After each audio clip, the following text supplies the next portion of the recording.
Kama ndio mara yako ya kwanza unajiunga pamoja nami, naitwa Pastor Jack Elias. Pastor Jack Elias, natumika katika huduma ya Global Worship Center, na hii ni ratiba ya ibada ya Center for Online Worship. Center for Online Worship ni kituo cha ibada ya mtandaoni, kituo ambacho kinaturuhusu kukutana na watu ambao hatuwezi kukutana nao kwenye ratiba zetu za ibada. Watu ambao wanaweza kunipata wakiwa nje ya mkoa wa Simiyu, wakiwa nje ya Tanzania, and so on and so on. Kwa hiyo watu wa namna hiyo, Mungu alinipa maelekezo ya kuwa na kituo cha ibada ya mtandaoni. That's what we call Center for Online Worship. Kwa hiyo Mungu akubariki wewe ambaye unafuatilia, na wewe ambaye Mungu amekupa neema ya kunifuatilia. Tunamtukuza Mungu kwa hii neema ya ajabu ambayo ameruhusu tuipate. Mungu wetu amekuwa ni Mungu mwema. Tumekuwa na somo ambalo tumejifunza kwa takriban siku 4 mfululizo, na tumeendelea nayo. Kwa wale ambao walipata neema ya kuhudhuria ibada, tuliendelea na somo hilo. Lakini kwa wewe ambaye haukupata neema ya kuhudhuria ibada, imempendeza Mungu tupate nafasi ya kuhitimisha, ili tujifunze kwa pamoja, tujifunze kwa umoja, na tuhitimishe somo letu. Na kesho asubuhi tuwe na ratiba ya maombi kwa ajili ya kuhitimisha somo hili, na usiku wake tupate neema ya kuanza somo lingine. Mungu akubariki sana sana sana, wewe ambaye haujachoka kunifuatilia. Wewe ambaye mara nyingi umekuwa ukifuatilia karibu video zote ambazo tunapata neema ya kuziweka katika mtandao wetu. Kwa wanaotumia YouTube napatikana kwa jina la Pastor Jack Elias, lakini Instagram napatikana kwa jina ya huduma Global Worship Center. Lakini kwa TikTok napatikana kwa majina yangu Pastor Jack Elias. Mungu akubariki, endelea kunifuatilia. Tuombe kwa ajili ya kuanza. Bwana Mungu, tunakubariki kwa neema yako. Wewe ambaye umekuwa Mungu mkuu, Mungu unayetuwezesha kwa kila kitu. Ninaomba kwa ajili ya huyu mtu ambaye amepata kibali cha kufuatilia somo letu leo. Ninaomba neema yako ya ajabu ikae pamoja naye. Bwana ukamsaidie, Bwana ukamuinue, Bwana ukampe maarifa, Bwana ukamfundishe, na hiki ambacho tunajifunza kikatufae sisi na ndugu zetu, kikatufae sisi na uzao wetu, na kila atakayepata neema ya kujifunza masomo haya yakamjenge na kumuimarisha. Amen. Mungu akubariki. Mungu akubariki wewe ambaye umekuwa ukifuatilia. Tunahitimisha somo letu la adui wa silini, the secret enemy. Adui wa silini, kama tulivyoona, ni aina ya maadui ambao wanafanya vita na mtu pasipo yule mtu kujua. Anaweza akaanzisha mkakati wa kufanya vita na wewe pasipo hata wewe kufahamu kwamba kuna vita inaandaliwa.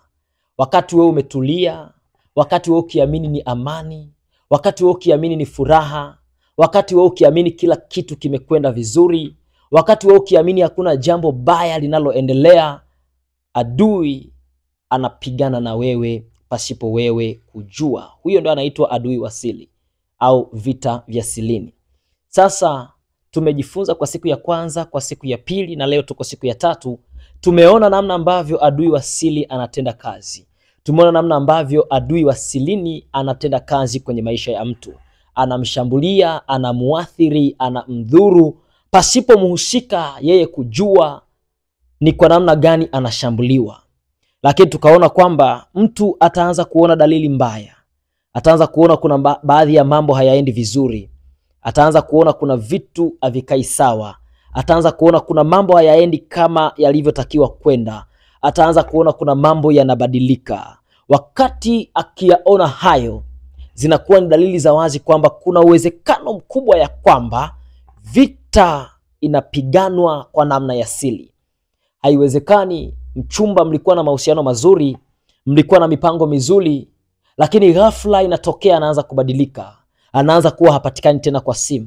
Anaanza kuwa hawezi kuokota tena simu. Anaanza kuwa hayuko karibu na simu yako tena. Anakujibu kwa uvivu. Hata mkionana kwa namna ambavyo mnazungumza, unagundua tu mwenzangu kuna kitu hakiko sawa. Unamuuliza mwenzangu, vipi? Kuna shida gani? Mbona kama sikuelewi? Unaumwa? What's wrong with you? Why are you silent? Like you are not in mood. Unaona kabisa hayuko kwenye mood. Lakini ukimuuliza anakuambia no, I'm okay.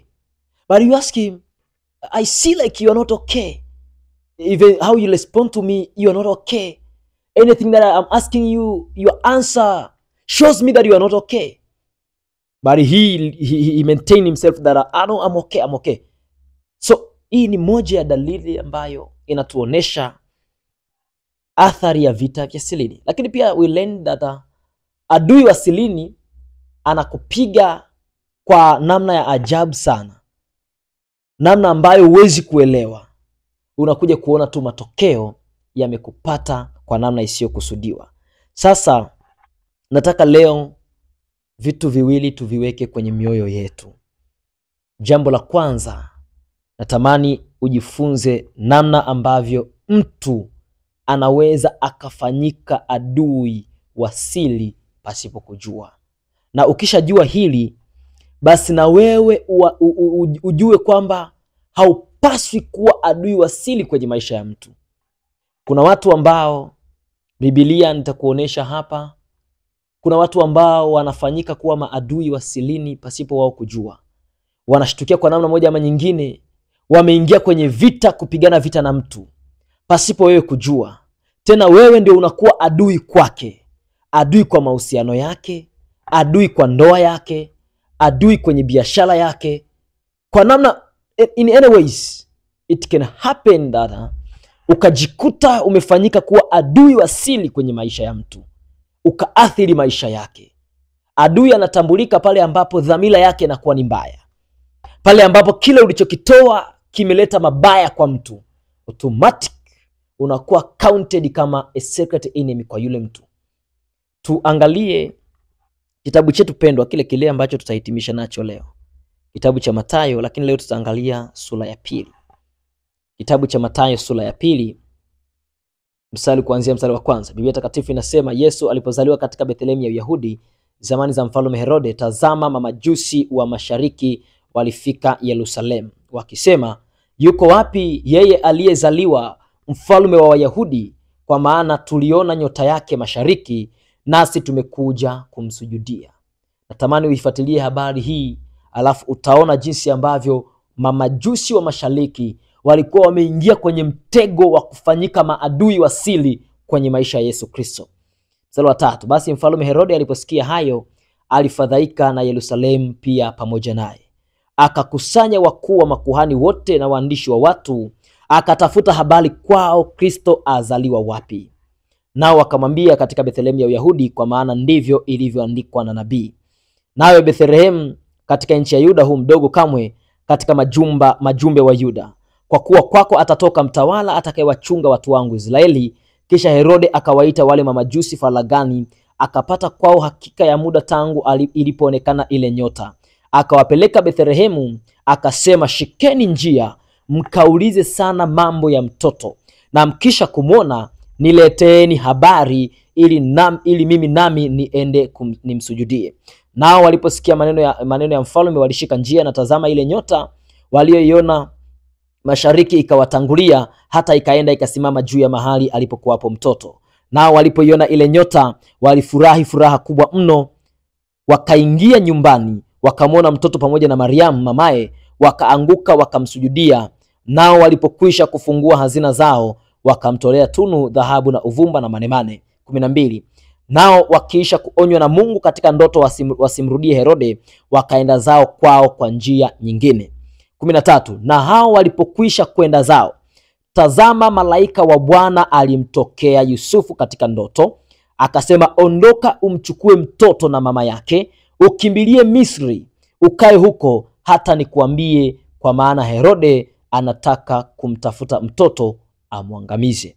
Bwana asifiwe sana, mtu wa Mungu. Haleluya, haleluya. Sikiza nikwambie, mstari wa 13 umeonesha lengo la Herode kumuulizia mtoto. Kumbe Herode dhamira yake tangu mwanzo ilikuwa ni anataka kumwangamiza huyo mtoto. Ukisoma mstari wa 3 unaweza ukaelewa sana. Basi mfalme Herode aliposikia hayo, alifadhaika na Yerusalemu pamoja naye. Herode alipopata habari, akasikia kwamba katika nchi yake yuko mfalme amezaliwa. You just imagine, bado ni mtoto mchanga, ndio kwanza amezaliwa, lakini Herode akafadhaika moyo. Alipofadhaika moyo, akaanza mchakato wa kutafuta habari za mtoto ili amwangamize. Herode ni adui ambaye ndani yake ana mpango wa siri wa kumwangamiza Yesu Kristo ambaye ni mtoto mchanga aliyezaliwa. Hasa ili atimize mpango huu, alipaswa kuwa na watu watakaomsaidia. Maana yake na wale watu wanaingia kwenye mpango wa ule uadui wa siri wa kuangamiza maisha ya Yesu Kristo. Herode akaanza hatua ya kwanza, akawatafuta waandishi na makuhani. Akawaambia, nataka mniambie Yesu Kristo mfalme huyu atakuwa amezaliwa wapi? Wale watu wakaanza kutoa habari pasipo kujua dhamira ya mfalme. Walielewa, pengine walidhani anataka ajue ili ajue mfalme mwenza atakayerithi kiti chake amezaliwa wapi. Pasipo kujua, wakaanza kutoa taarifa za Yesu, wakaanza kusoma vitabu, wakafunua. Pengine hata wewe rafiki yangu unayenitazama leo, mtu wa Mungu, mtumishi mwenzangu, pengine kuna mahali umeshawahi kutumika kutoa taarifa za mtu. Wakakuuliza fulani anaishi wapi, maisha yake yakoje, anaishi nyumba gani, analipa kodi shilingi ngapi. Pasipo kujua ukatoa taarifa, ukaeleza kwa wazi kabisa kwamba ninamfahamu anakoishi, anaishi mahali fulani, anaishi kwenye kona ile, anaishi kwenye kona hii. Kumbe wakati unatoa taarifa pasipo kujua, unafanyika kuwa adui kwenye maisha ya huyo mtu. Kuna watu mpaka leo ninavyozungumza, marafiki zenu wameshafukuzwa kazi, wengine wakashushwa na vyeo, wengine wakafanywa demotion kazini, kwa sababu ya taarifa ulizotoa wewe kwa mkuu wako wa kazi, kwa sababu ya taarifa ulizozitoa kwa mwajili. Pasipo kujua, ukaingia kwenye mchoro wa kuwa adui wa siri. Herode anatafuta kumuua Yesu, lakini hakuweza kutimiza adhima yake ya kumuua Yesu mpaka pale alipokusanya taarifa kutoka kwa watu wengine walioingia kwenye uadui pasipo kujua. It's my prayer tonight as you are watching me by the grace of God. Mungu akusaidie usifanyike kuwa adui kwenye maisha ya mtu yeyote. Mungu akusaidie usifanyike kuwa adui kwenye maisha ya mtu yeyote. Mungu akusaidie usifanyike kuwa chanzo cha kuharibika kwa maisha ya mwenzako, mfanya kazi mwenzako. Make sure and fight your level best data. Hakikisha haufanyiki kuwa adui wa siri kwenye maisha ya mwenzako. Usiexpose hiyo taarifa. Unaweza ukaitoa kadhani ni kwa nia njema, ukaamua tu mueleze, I know everything. Anaishi sehemu fulani, anafanya kazi fulani, analipwa mshahara fulani na anamkopo sehemu fulani. Kumbe wakati unatoa hizo taarifa pasipo kujua, umewekwa kwenye lamani ya uadui wa silini. It's my prayer tonight in the name of Jesus. May God bless you, and may God help you and protect you, that you cannot be involved in any demonic plan of a secret enemies in the name of Jesus. Mungu akusaidie kwa jina la Yesu Kristo. Herode akapata habari za uhakika kwamba Bethlehem ya Uyahudi ndipo Yesu Kristo amezaliwa. Adui amepata taarifa za uhakika za mahali unapoishi wewe. Wakati wewe hujui, Mariamu hajui, Yesu Kristo hajui, baba yake Yusufu naye hafahamu kwamba kuna mtu anakusudia kumuua mwenetu, na ameshapata taarifa za mkoa tunaoishi. Ni maombi yangu kwa jina la Yesu, hata kama adui atapata taarifa za kukuhusu wewe, hiyo mauti haitafanikiwa kwa damu na kondoo. Hiyo mauti haitafanikiwa kwa damu na kondoo. Listen to me as I speak. Hiyo mauti haitafanikiwa kwa jina la Yesu Kristo. Haitafanikiwa kwa damu na kondoo. Hiyo mauti haitafanikiwa. Hiyo mauti haitafanikiwa. Hiyo mauti haitafanikiwa in the mighty name of Jesus. Kwa jina la Yesu Kristo. Listen to me, people of God, wherever you're watching me. By the grace of God, God is about to bless you wherever you are. God is about to bless you wherever you are. God is about to bless you wherever you are. Make sure by force, by fire, you are not actually involved in the demonic plan. Usikubali kuhusika kwenye mchoro wa kishetani. Biblia inaendelea. Akakusanya wakuu wa makuhani wote na waandishi wa watu, akatafuta habari kwao Kristo azaliwa wapi. Biblia inaendelea inasema, nao wakamwambia, katika Bethlehem ya Uyahudi, kwa maana ndivyo ilivyoandikwa. Mstari wa 7, kisha Herode akawaita wale mamajusi faragani. Sikiza nikwambie, elewa maana ya neno faragani. Faragani maana yake ni sehemu ya siri, sehemu ambayo wengine hawajui. kama ni kazini unaitwa wewe peke yako, halafu mkuu wako wa kazi anaanza kuchukua taarifa kutoka kwako kwa habari ya wafanyakazi wenzako. Be sure utakapohusika kwenye mpango huu, kuna vita kubwa unaitengeneza ya ulimwengu wa roho dhidi yako. Kuna vita kubwa dhidi ya hatima yako na unaitengeneza. Unapokubali kwa jinsi yoyote kuhusika kwenye mpango wa giza wa kutoa taarifa faragani. Herode akawaita mamajusi wa mashariki, akawaambia, niambieni, nipeni uhakika, hiyo nyota ilianza lini kuonekana? Nini alikuwa anakitafuta? Alikuwa anatafuta taarifa ya kujua kwamba huyu mtoto atakuwa na umri gani. Je, ni miaka 3, ni miaka 2, ni mwezi mmoja, ni miezi 2, au ni muda gani ambao mtoto amezaliwa? Kwa hiyo akawaita, akawaambia, nipeni uhakika wa hiyo nyota ilianza kuonekana tangu lini. Mamajusi wa mashariki kwa upendo mkubwa, tena pasipo kujua, wakaingia kwenye mtego wa Herode, wakamwambia muda ambao hiyo nyota ilionekana. Biblia inasema akapata kwao hakika ya muda tangu ilipoonekana ile nyota.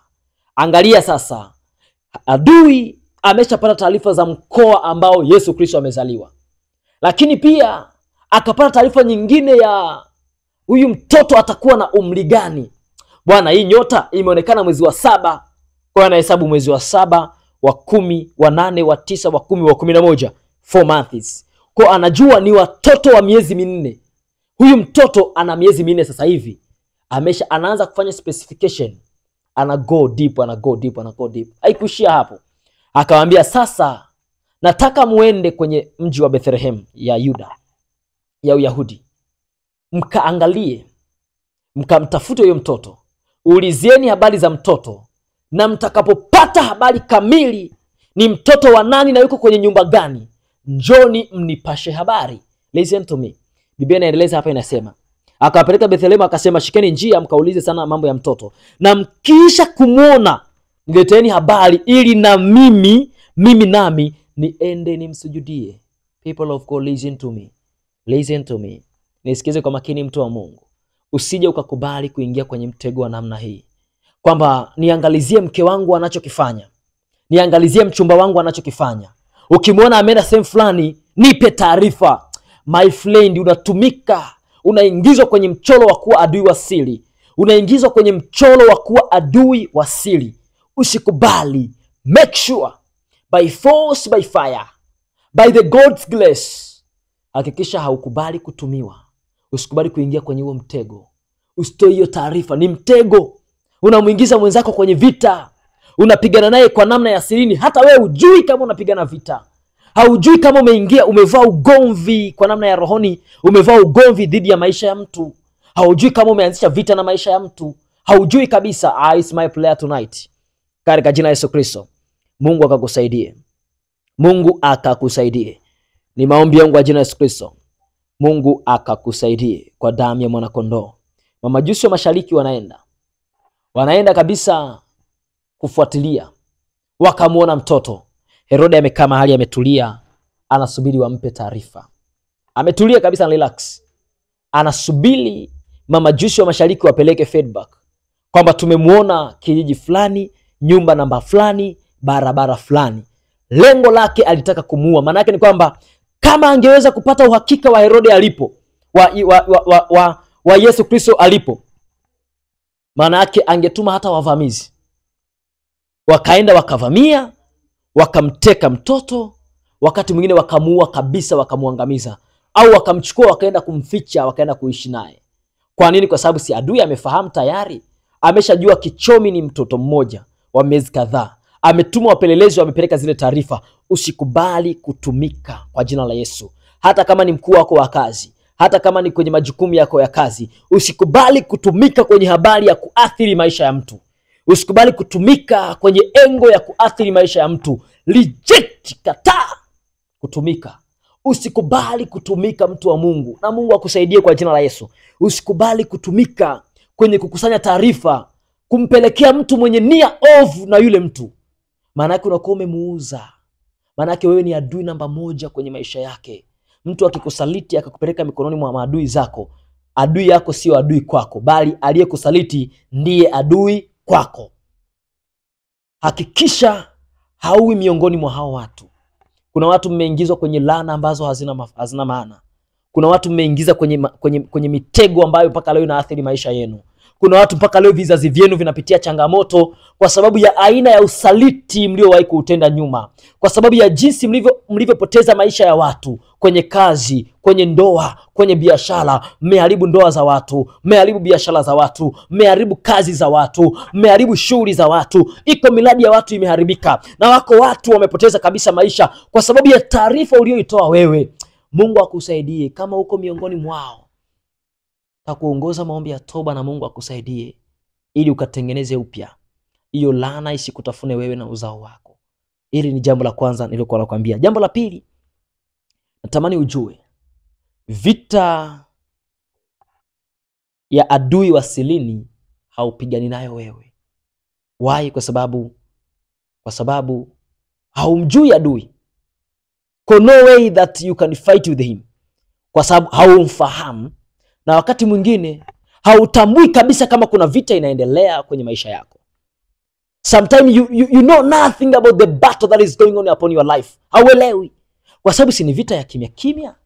Ni vita ya silini. Means you are enjoying, you are doing your daily activities. Unafanya shughuli zako kila kukicha, wala huwazi, wala huna pressure, wala huangamii, wala huteketei, wala hakuna kinachokuathiri kwa jinsi yoyote. Hakuna chochote ambacho kinakudhuru wewe. Lakini vita inaendelea kwa kuwa wewe hujui. Bwana anaivaa vita vyako. Kutoka 14:14. Biblia inasema Kutoka 14 mstari wa 14, rikapoza katalikeria. May God bless you. Bwana atawapigania ninyi nanyi mtanyamaza kimya. Mtu wa Mungu, Bwana atakupigania. Bwana atakupigania. Bwana atakupigania nawe utanyamaza kimya. Bwana atakupigania nawe utanyamaza kimya. Bwana atakupigania, usiogope.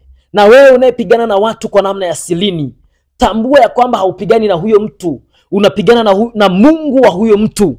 Maana Mungu yeye hajui, yule mtu hajui kama unapigana naye. Hajui kama kuna vita inaendelea. Hajui kama kuna mtego umetegwa dhidi yake. Anachojua Yesu ni Bwana, anachojua amani na tawala, anachojua kila jambo linakwenda vizuri. He knows nothing. Yeye anajua, hajui chochote. Maana yake kama hajui chochote, Mungu hatakubali mtu huyo aangamie. Atasimama mwenyewe na kuipigana hiyo vita. Angalia hatari unayoitengeneza. Hatari ya kupigana vita na Mungu wa huyo mtu unayefanya vita naye. Huyo mtu unayechukua taarifa zake. Huyo mwanadada ambaye umeathiri ndoa yake. Huyo mtu ambaye umetoa taarifa za uongo kwa mumewe hata ndoa ikavunjika. Sasa hivi anahangaika, anateseka, lakini chanzo ni taarifa uliyotoa wewe. Angalia namna ambavyo unaingia kwenye mtego wa kishetani pasipo kuzingatia. Angalia namna ambavyo kuna mchoro wa mauti unachorwa na uko karibu kukupata pasipo wewe kujua. Ni maombi yangu kwa jina la Yesu Kristo, na Mungu akusaidie. It's my prayer tonight and may God bless you. Na Mungu akusaidie kwa damu ya mwana kondoo. Na Mungu akusaidie kwa damu ya mwana kondoo. Na Mungu akusaidie kwa damu ya mwana kondoo. Usihusike kwenye vita hivyo. Na naomba usiku wa leo, kila anayepigana vita na wewe, Mungu akashughulike naye. Kama unapigana vita na mimi kimya kimya, ninakushangaa, kwa sababu utakuja kupigwa vibaya sana na hautaamini. Maana ukipigana na mimi pasipo mimi kujua, unapigana na Mungu wangu mimi. Maana yeye ndio anaweza kuona silini. Yeye ndiye awezaye kuona silini. Hiyo mipango ya giza mnayoipanga kwa namna ya siri dhidi ya maisha yangu haitanipata mimi, na badala yake mtakutana na adhabu kali ya Mungu wangu, ambaye hatakubali niangamie, hatakubali hiyo hila itimie, hatakubali huo mpango utimie, hatakubali huo uovu unipate, hatakubali hayo madhara yanitokee, hatakubali hiyo demotions inipate, hatakubali hiyo aibu inipate. Ni lazima atasimama upande wangu, apambane na wewe. Ni maombi yangu kwa jina la Yesu Kristo, Mungu akakushambulie, Mungu akakupige wewe unayepigana na mimi kwa namna ya siri. Huyo anayepigana na wewe, it's my prayer tonight, Mungu akamuadhibu yeye, Mungu akampige yeye. Maana Mungu amesema atatupigania sisi, nasi tutanyamaza kimya. Amesema vita si vyetu, bali vita ni vya Bwana. Tunamkabidhi hiyo vita Bwana usiku wa leo. Tunamkabidhi Mungu hivyo vita usiku wa leo. Tunamkabidhi Bwana usiku wa leo. Tunamkabidhi Bwana usiku wa leo. Tunamkabidhi Bwana hii vita inayotupata usiku wa leo, in the mighty name of Jesus. Oh, may God bless you. People of God, kama umeshawahi kufanya jambo lililoleta athari kwenye maisha ya mtu, tambua kuwa ulifanyika kuwa adui wa siri pasipo wewe kujua. Nifuatishe maombi haya na Mungu atakusaidia. Sema Bwana Yesu. Sema tena Bwana Yesu. Usiku wa leo nimejifunza na nimetambua ya kwamba uko uwezekano nilitoa taarifa pasipo kujua mikononi mwa maadui, wakaathiri maisha ya huyu mtu. Bwana Yesu, nikafanyika kuwa adui wa siri pasipo kujua. Ninaomba usiku wa leo unitakase, unirehemu, unioshe, unifanye kuwa mtu mpya kwa jina la Yesu Kristo. Amen. Mtu wa Mungu, Mungu akubariki sana. Wewe ambaye unanifuatilia, Mungu akubariki sana. Nikualike kesho kwenye maombi ya alfajiri kwa neema ya Mungu. Jumatatu tutaanza. Tunakuwa na maombi ya alfajiri Jumatatu mpaka Jumamosi, na Jumapili tunakuwa na mapumziko, na ibada ya live inakuwa ni Jumatatu mpaka Jumamosi usiku na asubuhi kwenye maombi, na Jumapili tunakuwa na mapumziko. Mungu akubariki sana. Nikuombe kama ulikuwa hujasubscribe channel yangu, tafadhali subscribe. Kama ulikuwa hujanifollow, make sure you follow me. Kwenye Instagram napatikana kwa jina la Global Worship Center, lakini TikTok napatikana kwa jina la Pastor Jack Elias, na YouTube napatikana kwa jina la Pastor Jack Elias. May God bless you. I wish you a wonderful night and a wonderful day. Be blessed. Shalom.